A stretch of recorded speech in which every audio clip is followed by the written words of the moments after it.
welcoming a true industry leader and innovator, Meredith Attwell Baker.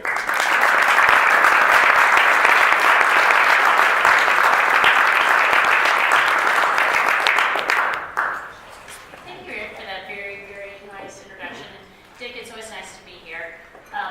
The Media Institute is just a great place to see old friends and have intellectual conversations. And I tell you, I've been at CTIA 5 years now, and I still feel very much at home in this room. Just, it's a great place to be. So thanks for doing that. It doesn't hurt that AT&T bought Warner Media. That helps.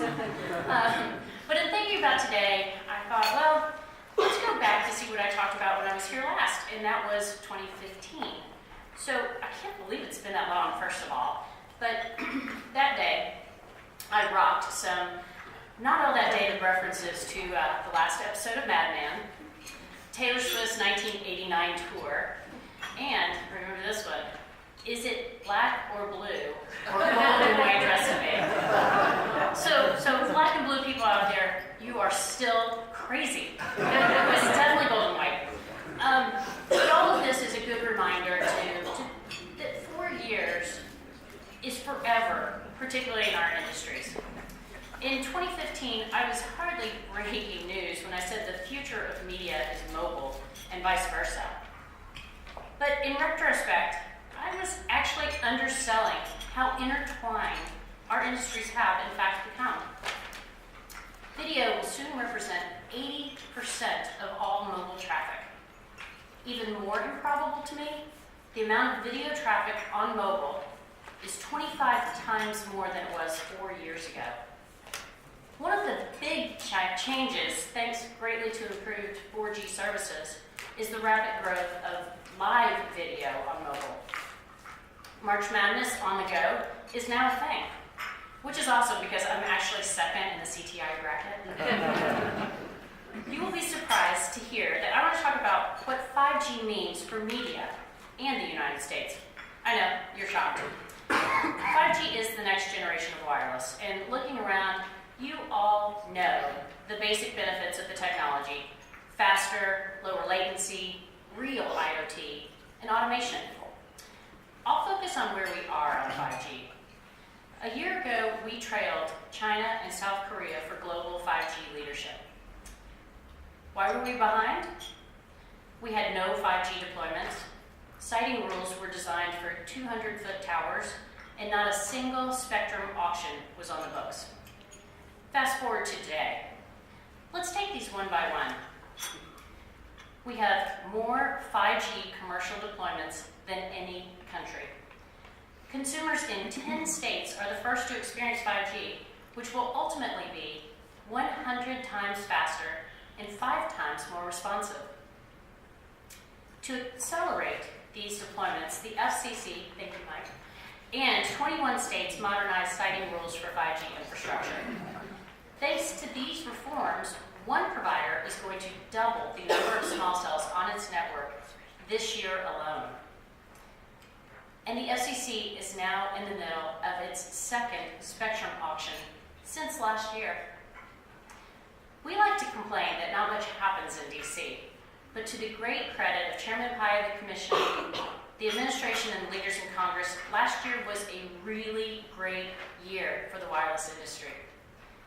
We are delivering on the policy reforms we need to lead in 5G, leveraging the remarkable and very competitive U.S. wireless industry. All of this positive momentum, you may ask, where do we rank internationally a year later? Well, we asked the same firm that did last year's report, ranking us third, to see where we stand today in the 5G global race. And we are now in, I'm not telling, you have to come to our 5G summit next week to find out. Seriously, the new International Spider Museum next Thursday, 1 p.m. Larry Pello, G. Pai, senior executives from all the wireless companies. I do believe in the movie business they call that a teaser. So when you come next week, you will hear that we have the winning playbook for 5G.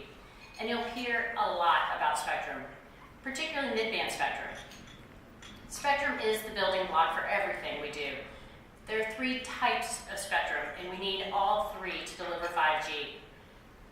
mid-band spectrum goes for miles, which is what your wireless service relies on today.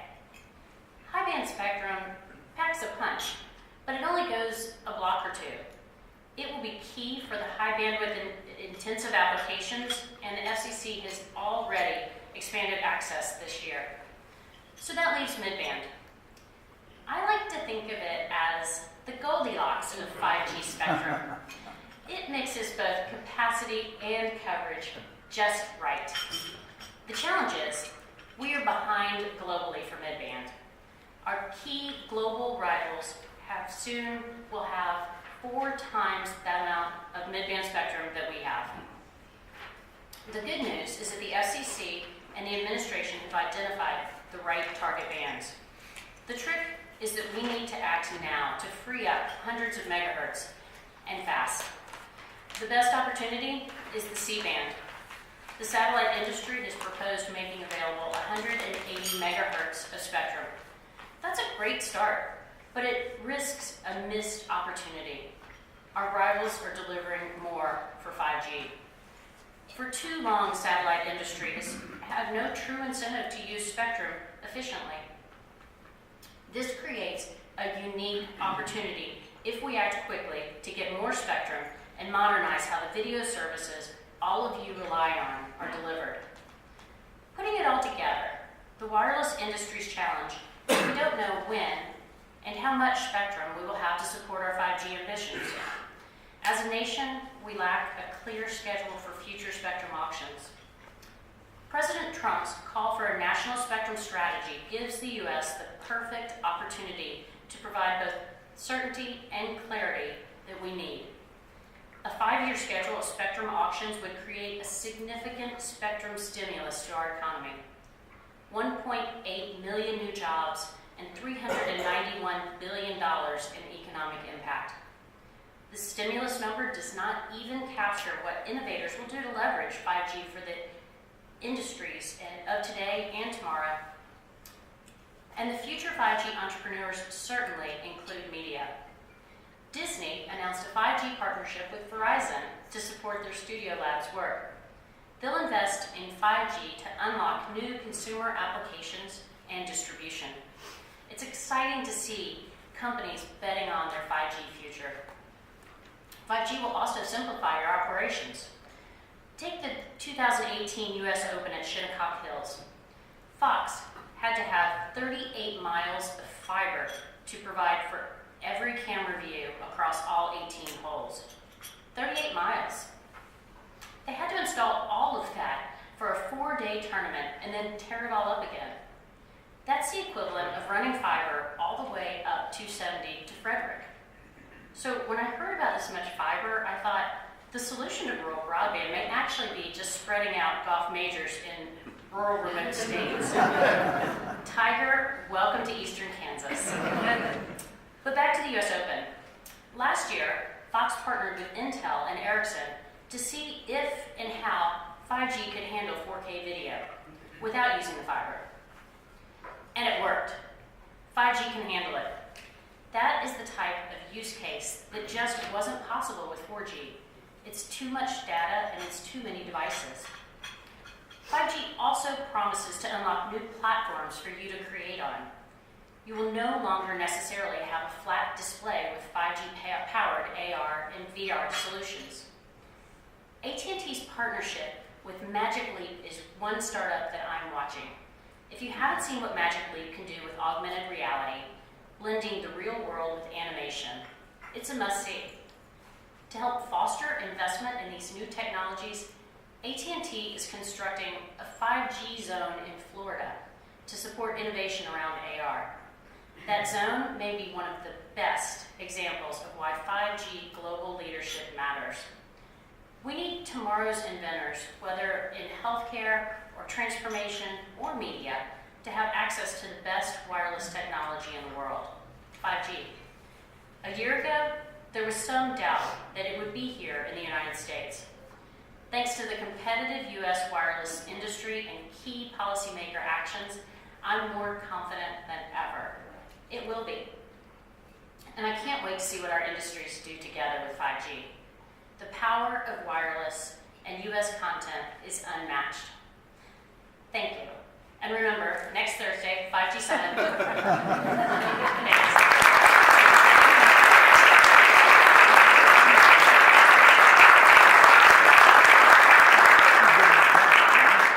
We have time for questions.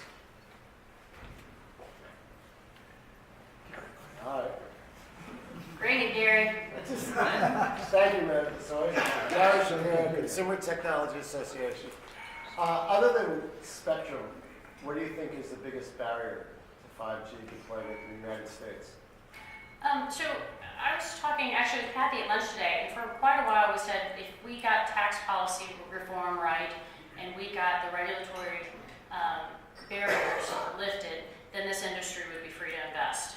And we got tax reform, and the FCC has done, the FCC in 21 states, hopefully 23 soon, but the FCC in 21 states have done infrastructure reform, and these guys are blowing and going, and we will have over 90 5G deployments across the country by the end of the year. Something that we didn't even think we were going to have the 5G standard approved by that time. So it is moving fast. We're very grateful for what has been done. What really needs to be done is what I just spoke about, mid-band spectrum. We are way behind. We are 4 times, our global rivals have 4 times more mid-band spectrum than we do. Globally, the average is 300 megahertz. China, by 2020, will have 500 megahertz of mid-band spectrum. We need a plan. C-band is the best opportunity that we have. We need to make the most of it and deliver a modernized C-band and hundreds of megahertz for the wireless industry. And we need to do it fast. Any thoughts or comments about Huawei? Sure. We take national security concerns very seriously. The one thing I think we have to take a step back about with Huawei is that everything I just talked about, all of these 5G deployments, will not have Huawei in them. In the United States, we have, Huawei has 1% share in our U.S. telecom industry. So there is a different concern that I do have, which is supply chain. And I think if the United States has more limited devices than their allies, then we're going to be at a disadvantage. So I think a consistent global approach is important, and I think we can thank our State Department folks for that diplomacy. Matt Dan with Communications Daily. The satellite industry is talking about C-band wise, they can free up 200 megahertz. How, when you compare that to what, like say China has, what does CTIA see as a bare minimum to make this work in 5G? How much C-band is enough? So I don't have a number. If you do the math on 3.5, thank you, Commissioner O'Reilly. And if you do that math, 70, you add it to 180, which is what comes out of the 200 for the wireless industry. That's 250, and we're not there at the median of the global average of 300 megahertz of mid-band. So we need, this is our best opportunity. We have one shot to get it right, so let's not miss this opportunity. So which countries or regions have 4 times the mid-band, and how much do we have in the United States? Well, if you come next week, you can see a chart. You already know. Yes, well, like I said, Is it more than 200? There's some that have 800. Our competitors have 800 in mid-band. I don't actually know the answer to that. I know China's got 500. I know South Korea's above 383. Spain, I think, just did something that's pretty significant. I have to get back to you on that actual answer. That's but a huge actually, I know delta. it's in the graphics.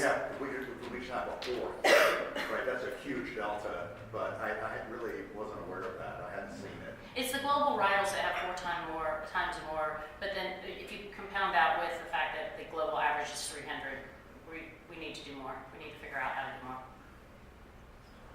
Trisha. Thank you. But I think China's also looking at 4.4 and 4.9, so their mid-band's bigger, so they do have a lot of spectrum they're looking at. But Meredith, what are you hearing from NTIA or elsewhere on the another chunk of the C-band, the 3450 to 3550, are they taking possible repurposing of that band seriously, or what's the pace? Tricia, you know that I was voted most optimistic in high school, and I am hopeful that they are taking that study seriously. Thank you. Okay, well, Any guys, questions? Meredith, thank you so much. Thank you.